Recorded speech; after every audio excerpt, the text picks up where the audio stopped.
எம்முடைய வாழ்வில் இது ஆழமாக பதிந்தால், எம்முடைய வாழ்வில் இது செயல்பாடாக இருந்தால், எம்முடைய வாழ்க்கை மட்டுமல்ல, எம்மை சுற்றி வாழக்கூடிய எம்முடைய சமூகத்தின் வாழ்வையும் மேம்படுத்தலாம் இன்ஷா அல்லாஹ்.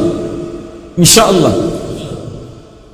முதலாவது விஷயம், நான் உணர்ந்து கொள்ள வேண்டும், நீங்கள் உணர்ந்து கொள்ள வேண்டும், நான் ஏன் படைக்கப்பட்டேன், நான் ஏன் பிறந்தேன், நான் ஏன் வாழ்கிறேன், எதற்காக அல்லாஹ் என்னை படைக்க வேண்டும். ஒரு மனிதனாக, ஒரு அழகுள்ள படைப்பாக, சிந்தனை உள்ள படைப்பாக, எதையும் செய்வதற்கு ஆற்றல் உள்ள படைப்பாக அல்லாஹ் ஏன் என்னை படைக்க வேண்டும்? என் வாழ்வின் குறிக்கோள் என்ன? என் வாழ்வின் லட்சியம் என்ன? எதை நோக்கி என் பயணம் இருக்கிறது? எதற்காக வாழ்ந்தேன்?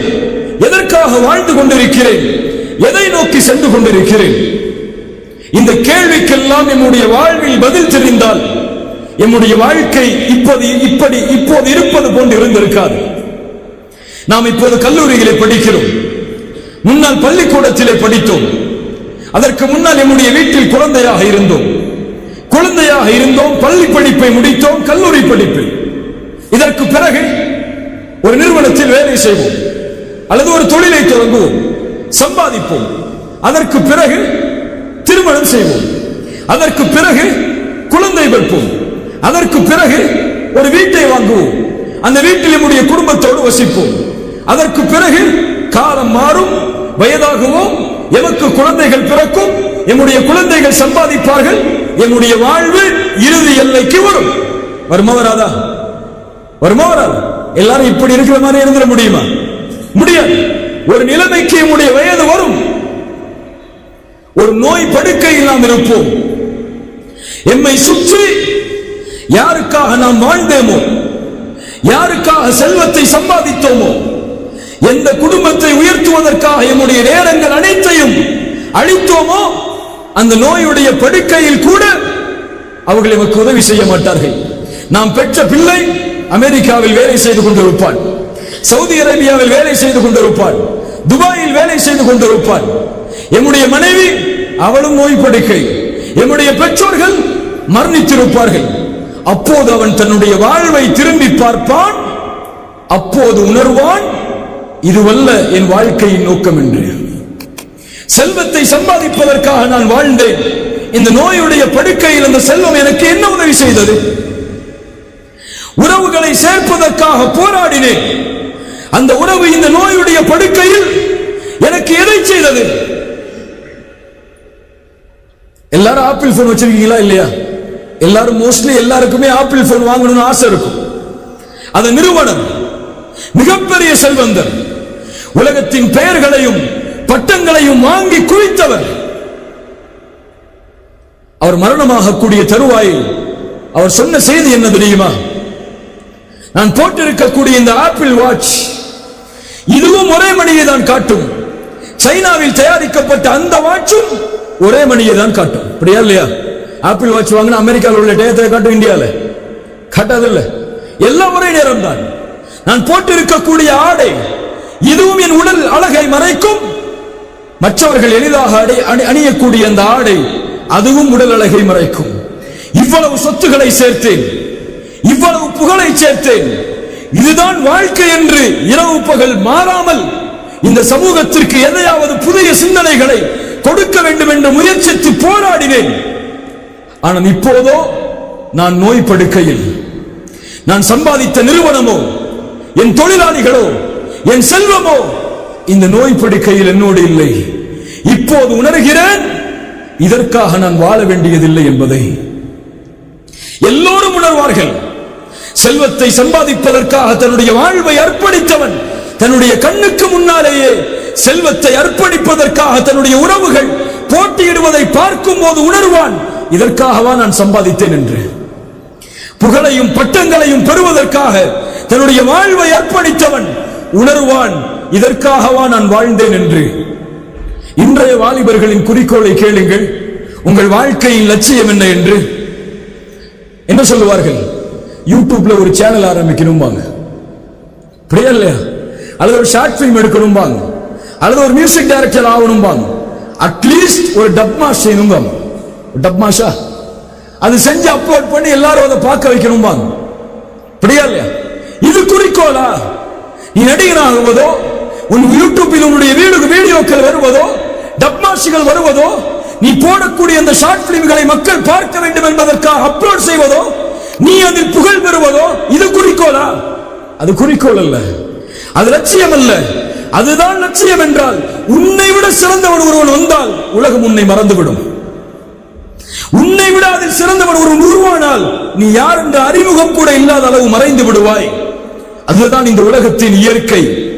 இதை நோக்கமாக கொண்டு பயணிப்பவன் தன் வாழ்வின் முடிவில் ஒட்டுமொத்த வாழ்வையும் வீணானதாக, குறிக்கோளற்றதாக ஏன் வாழ்ந்தேன் என்றுதான் அவன் கருதுவான். என்ன சொல்லவில்லை, நீ விளையாடாதே, படிக்காதே, நீ எதையும் செய்யாதே, எந்த குறிக்கோளோடும் வாழாதே, நீ உன் வாழ்வு என்பது வீணானது, அப்படியே வாழ்ந்து மறைந்து விடு என்று சொல்லவில்லை. எதை வேண்டுமானாலும் செய், எதில் வேண்டுமானாலும் உன் கவனத்தை செலுத்து. நீ பார்க்க வேண்டிய பார்வை அதில் என் படைத்த இறைவனின் அனுமதி இருக்கிறதா, என் ரசூலின் அனுமதி இருக்கிறதா? இருந்தால் நீ செல்லக்கூடிய பாதையில் முதல் இடத்தை அடையும் வரை போராடு. நீ அல்லாஹ்வை நம்பிக்கை கொண்டவன், படைத்த இறைவனை ஏற்றுக்கொண்டவன். நீ இரண்டாவது தரமோ மூன்றாவது தரமோ பின்னால் வரிசையோ உன்னிடம் இல்லை. ஏன்? உன்னோடு அல்லாஹ் இருக்கிறான். நீ வர வேண்டிய பாதை முதல் பாதை. உன்னை உலகம் பின்பற்ற வேண்டும்.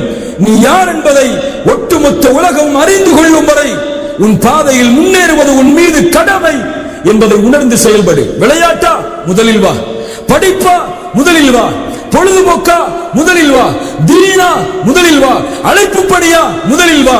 இரண்டாவது மூன்றாவது இடம் இது உனக்கல்ல, இது மற்றவர்களுக்கு. இந்த நம்பிக்கையை உள்ளத்தில் கொள். அல்லாஹ் ரப்புல் ஆலமீன் இந்த உலகத்தை படைத்தான். அவன் தானே படைத்தான். படைத்த இறைவனால் படைக்கப்பட்ட உலகத்தில் தானே வாழ்கிறோம். அவன் தான் எம்மையும் படைத்தான். அவன் படைத்து நீங்கள் இந்த உலகத்தில் செல்வீர்கள், நிம்மதியோடு வசிப்பீர்கள், எந்த கவலையும் உங்களுக்கு வராது என்றெல்லாம் அவன் எம்மை படைக்கவில்லை. அவன் படைத்து வழிகாட்டுவதற்கு அனுப்பப்பட்ட அத்துணை வேதங்களிலும் இறுதியாக அனுப்பப்பட்ட குர்ஆனிலும் அல்லாஹ் இந்த மனித சமூகத்தை படைத்து சொன்ன செய்தி என்ன தெரியுமா? வலனபுலுவன்னகும், உன்னை படைத்தேன், உன்னை சோதிப்பேன், எல்லா வழிகளிலும் சோதிப்பேன். பசியை கொண்டு சோதிப்பேன், வறுமையை கொண்டு சோதிப்பேன், செல்வத்தை எடுத்து சோதிப்பேன், உயிர்களை பறித்து சோதிப்பேன். நீ பொறுமையாளனாக இருந்து அதில் வெற்றியை அடைந்தே ஆக வேண்டும் என்று குர்ஆன் சொல்கிறது. யார் பொறுமையோடு சகித்து வாழ்கிறார்களோ, அதில் வெற்றியை நோக்கி பயணிக்கிறார்களோ, அந்த முயற்சிக்கு கூலியை அல்லாஹ் கொடுத்தே தீருவான் என்று குர்ஆன் சொல்கிறது. ஒரு படை தளபதி தன் படைக்கு எப்படி வழிகாட்டுவானோ அதுபோல் தான் மனித இனத்தை படைத்த அந்த அல்லாஹ் இந்த மனிதர்களை படைத்து வழிகாட்டுகிறான். சோதனை வரும்போது தோலாதே, கவலைகள் வரும்போது நெருங்கி விடாதே, உறவுகளை செல்வத்தை உன்னிடத்திலிருந்து நான் எடுக்கும் போது சோர்வடைந்து விடாது. நீ முன்னேறு. உன் வாழ்வின் இலக்கை நீ அடையும் வரை உன் பாதையில் நீ சென்று கொண்டே இரு. இந்த உலகம் அல்ல உன் வாழ்வின் இலக்கு. நீ வாழ வேண்டிய வாழ்க்கை இதுவல்ல. வாழ்ந்து பிறந்து சாப்பிட்டு கல்லூரிகளை படித்து வேலை செய்து திருமணம் செய்து குழந்தைகளை பெற்று சுகமோடு வாழ்ந்து கடைசியில் மண்ணோடு மண்ணாக மக்கி போவதற்கா இவ்வளவு பெரிய உலகம்? சூரியன் உதிப்பது யாருக்காக? சந்திரன் வருவது யாருக்காக? நட்சத்திரங்கள் உதிப்பது யாருக்காக? மனிதனே உனக்காக. சூரியன் காலையில் இறைவனுடைய கட்டளையால் உதிப்பது நீ வாழ வேண்டும் என்பதற்காக. சந்திரன் இரவிலே வருவது நீ வாழ வேண்டும் என்பதற்காக. நட்சத்திரங்கள் உதிப்பது நீ வாழ வேண்டும் என்பதற்காக. ஏன்? இந்த ஒட்டுமொத்த உலகத்திலும் இறைவனால் படைக்கப்பட்ட எல்லா படைப்புகளும் படைக்கப்பட்ட நோக்கம் உனக்காக. நீ படைக்கப்பட்டது அவனுக்காக. சுப்ஹானல்லாஹ். குர்ஆன் சொல்கிறது அதை. அல்லாஹ் சொல்கிறான், இந்த உலக வாழ்வை பார்த்து ஏமாறுபவர்களை பார்த்து, யஅலமூன ظاهرا من الحياة الدنيا, அவர்கள் அறிந்ததெல்லாம் இந்த உலக வாழ்க்கையின் வெளிப்படையான அலங்காரங்களைத்தான். ஆனால் அவர்களோ இந்த மரணத்திற்கு பிறகு ஒரு வாழ்வு இருக்கிறது என்பதை பற்றிய எந்த சிந்தனையும் இல்லாமல் மறைமுகமாக அதை மறந்து அதை விட்டு பொடுபோக்காகி வாழ்கிறார்கள். அல்லாஹ் சொல்கிறான், மனிதரே, அவலம் யதஃபக்கரு ஃபீ அன்ஃபுஸிஹிம், உன் நஃப்ஸையே நீ சிந்தித்து பார்க்க மாட்டாயா? மா ஹலகல்லாஹு ஸமாவாதி வல் அர்த் வமா பைனஹுமா இல்லா பில் ஹக். அல்லாஹ் வானங்களையும் பூமிகளையும் ஒரு உண்மைக்காக இல்லாமல், ஒரு சத்தியத்திற்காக இல்லாமல் அல்லாஹ் படைக்கவில்லை. வஅஜலின் முஸம்மா, அதற்கும் ஒரு முடிவு இருக்கிறது என்று அல்லாஹ் ரப்புல் ஆலமீனுடைய புத்தகம் குர்ஆனிலே சொல்கிறான். அல்லாஹ் மேலும் கேட்கிறான், அஃபஹஸிபதும் அன்னமா خلقناكم அபஸா, மனிதா, உன்னை அல்லாஹ் வீணாக படைத்து விட்டானா? ஒரு குறிக்கோள் இல்லையா? ஒரு லட்சியம் இல்லையா? வஅன்னக்கும் இலைனா லா துர்ஜஊன், நீ மீண்டும் இந்த இடத்திலே கொண்டு வரப்பட மாட்டாயா என்று குர்ஆன் கேட்கிறார். கண்ணியத்துக்குரியவர்களே, என்னுடைய மார்க்கத்துடைய வழிகாட்டல் இதுதான். நாம் வாழ்வது படைத்த இறைவனுக்காக, நாம் மரணிக்க போவது படைத்த இறைவனுக்காக. அடுத்த உலகத்திலே மீண்டும் இறைவன் எம்மை உயிர் கொடுத்து எழுப்புவது அவனை சந்திப்பதற்காக, அவனை சந்திப்பது அவனுடைய திருப்தியை அடைவதற்காக. இதுதான் ஒரு மனிதனுடைய உண்மையான குறிக்கோளாக, லட்சியமாக ஆக்கிக் கொள்ள வேண்டும். நான் இந்த உலகத்திலிருந்து மரணிக்கும் போது, இந்த உலகத்திலிருந்து பிரியும் போது, என்னால் ஒரு சமூகம் வாழ்ந்தது என்ற வாழ்வோடு இந்த உலகத்தை விட்டு பிரிய வேண்டும்.